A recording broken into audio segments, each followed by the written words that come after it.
आगे बढ़ेंगे। सीएम भजूलाल शर्मा करेंगे विकास पर संवाद। आज और कल करेंगे विकास संवाद। विधायक, सांसद, प्रत्याशी और बीजेपी पदाधिकारी होंगे शामिल। संवाद में लोकसभा क्षेत्रवार होगी समीक्षा। चुनाव में हारे हुए प्रत्याशी और बीजेपी जिला अध्यक्ष भी रहेंगे बैठकों में मौजूद।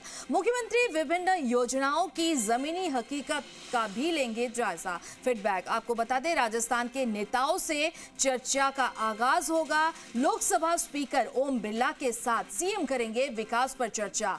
आपको बता दें, कोटा में ओम बिरला, झालावाड़, वारा दुष्यंत सिंह, टोंक से और सवाई माधोपुर सुखवीर सिंह, जौनपुरिया, भरतपुर से राम स्वरूप कोहली, करौली, धौलपुर इंदु देवी के साथ बैठक करेंगे। वहीं दोपहर 2:30 बजे से शाम 4:30 बजे तक उदयपुर, मन्ना लाल रावत, राजसमंद से महिमा कुमारी मेवाड़, चित्तौड़गढ़ से सीपी जोशी, बांसवाड़ा महेंद्रजीत सिंह मालवीय और भीलवाड़ा से दामोदर अग्रवाल के साथ बैठक करेंगे।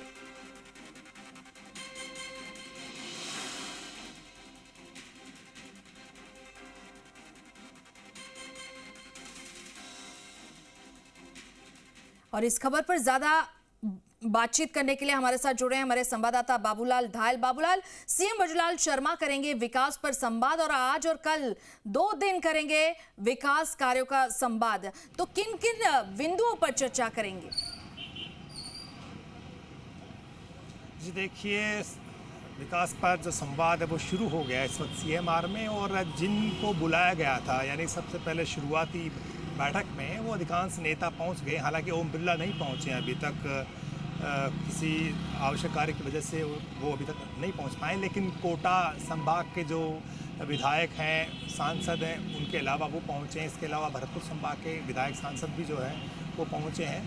तो आज जो है मुख्यमंत्री भजनलाल शर्मा सांसदों के साथ में, विधायकों के साथ में, मंत्रियों को बैठाएंगे और खुद बैठेंगे और चर्चा करेंगे कि जो बजट में घोषणाएं की गई थी उनकी क्रियान्विति अब तक कहां तक हुई है, कौन कौन सी ऐसी अड़चनें हैं जिसकी वजह से जो विकास के काम हाथ में ले गए थे सरकार की ओर से वो पूरे नहीं हो पा रहे हैं, और किन किन प्रोजेक्ट्स की डीपीआर बन गई है और किन के कार्यादेश हो गए हैं। क्योंकि सरकार ने बड़ी बड़ी घोषणाएं की थी, आम जनता के बीच में ये भरोसा स्थापित करने की सरकार की कोशिश थी बजट में कि वो आम जनता की सरकार है और जनता जो सोचती है वो ये सरकार करके दिखाने की पूरी कोशिश करेगी।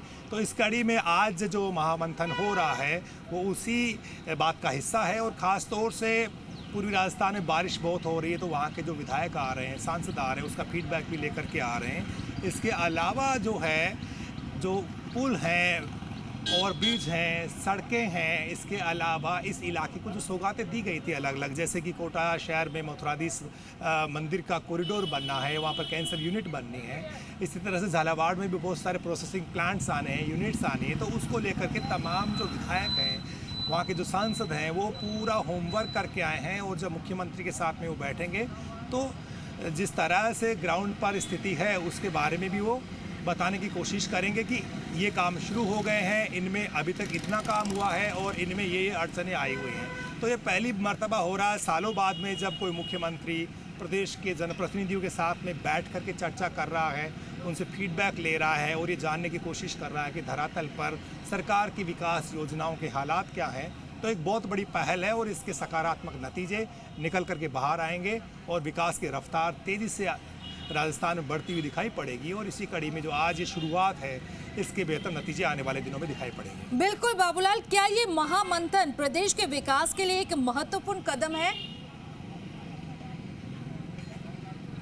जी बिल्कुल, क्योंकि जब सांसद साथ में बैठते हैं, विधायक साथ में होते हैं, मंत्री होते हैं, तो जो अड़चनें हैं उनका समाधान निकालने के लिए एक मौका मिल जाता है। तो एक ही मंच पर तमाम जब जनप्रतिनिधि, सरकार सब बैठते हैं तो सारे काम जो होने की एक तरह से गारंटी हो जाती है, क्योंकि हर स्टेक होल्डर जब सामने बैठा हुआ होता है तो फिर शिकायत करने वाले को, समाधान करने वाले को जो है काम करने में आसानी हो जाती है। और इसी कड़ी में मुख्यमंत्री भजनलाल शर्मा ने एक बहुत बड़ी शुरुआत करी है।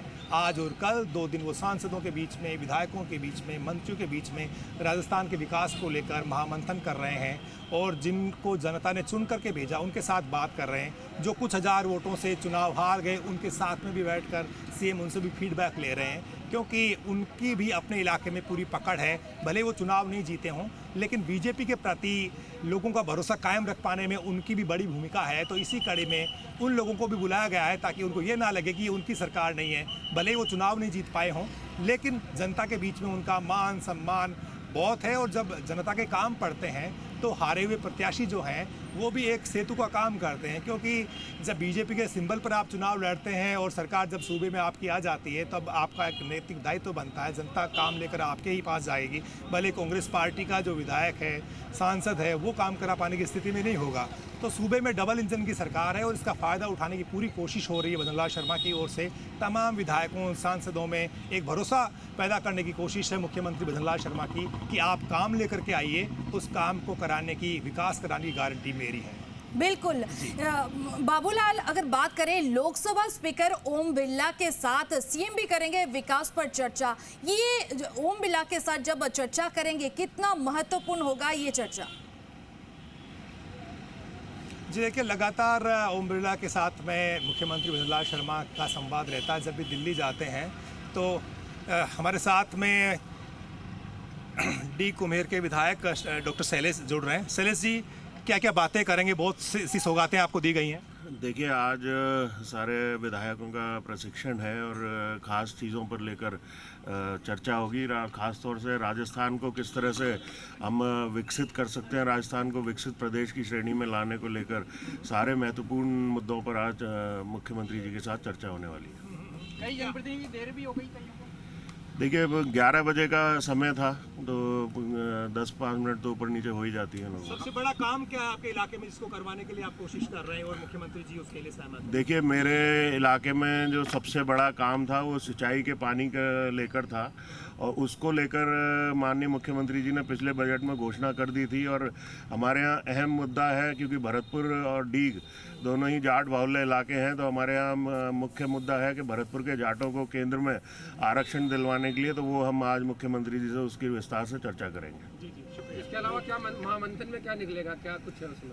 देखिए, अब बहुत सारी चर्चाएं अंदर होंगी। अब वो तो अंदर जाने के बाद ही पता लग पाएगा कि किस तरह की क्या चर्चाएं होती हैं और उसका क्या रिजल्ट निकलता है। तो रुक्मणी, जैसा आपने डॉक्टर शैलेश दिगंबर सिंह को सुना, तो कह रहे थे कि उनके इलाके के जो जाट हैं उनको क्या केंद्र में आरक्षण नहीं मिला हुआ है। तो मुख्यमंत्री भजनलाल शर्मा से भी वो बात करेंगे।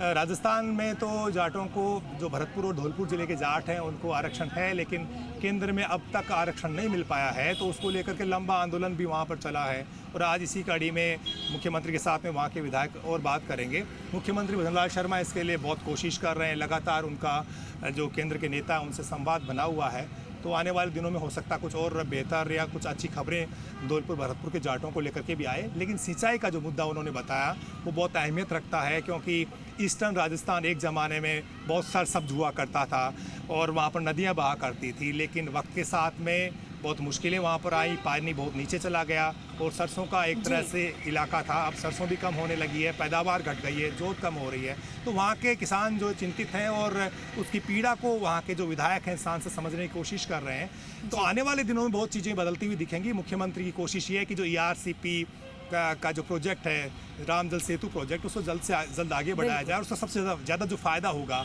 वो ईस्टर्न राजस्थान को होने वाला है। तो आने वाले दिनों में बहुत कुछ बदलता हुआ राजस्थान को देखेंगे, क्योंकि निवेश आ रहा है और राइजिंग राजस्थान के MOU धरातल पर उतर रहे हैं। तो ऐसे में मुख्यमंत्री भजनलाल शर्मा के प्रयास यही हैं कि राजस्थान तेज़ी से विकास के पथ पर आगे बढ़े और राजस्थान में रोजगार के जो अवसर हैं और बढ़े और राजस्थान की जनता के चेहरे पर खुशहाली का भाव दिखे। ठीक है बाबूलाल, खबर पर नजर बनाए रखिएगा। बहुत बहुत धन्यवाद तमाम जानकारी के